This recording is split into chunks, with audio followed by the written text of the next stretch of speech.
अस्वच्छ आणि भेसळयुक्त पाणीपुरी कारखान्यावर अन्न व औषध प्रशासनाचा छापा, कारखाना तात्काळ सील.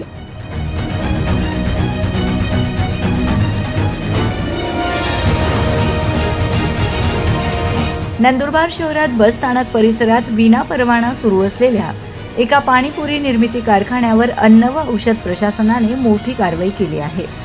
या धडक कारवाईत प्रशासनाने तो कारखाना तातडीने सील केला असून तपासणी दरम्यान अत्यंत अस्वच्छ वातावरण, भेसळयुक्त व निकृष्ट दर्जाचे खाद्यपदार्थ आणि अन्न सुरक्षा नियमांचे उल्लंघन आढळून आल्याने सुमारे 77,000 रुपयांचा मुद्देमाल जप्त केला आहे.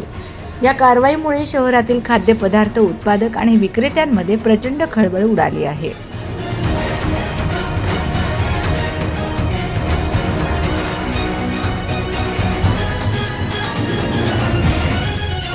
राज्यात नागरिकांना सुरक्षित आणि भेसळमुक्त अन्नपदार्थ उपलब्ध व्हावेत यासाठी आयुक्त तुकाराम मुंढे यांच्या मार्गदर्शनाखाली अन्न व औषध प्रशासनाने राज्यभर विशेष मोहीम हाती घेतली आहे.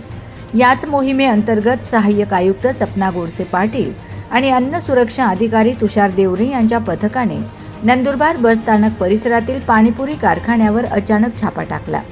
तेथे पाम तेल, सुजी आणि तयार पाणीपुरीचा दर्जा निकृष्ट असल्याचे तसेच उत्पादन प्रक्रियेत स्वच्छतेचे कोणतेही निकष पाळले जात नसल्याचे समोर आले.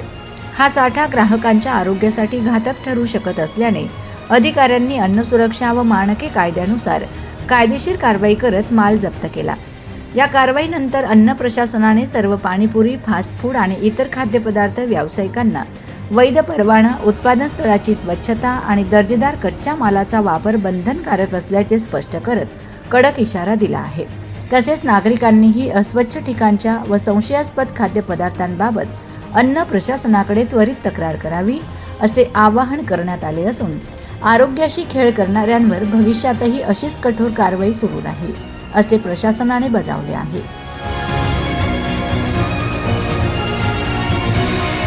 Bureau report, Navapur express news, Nandurbar.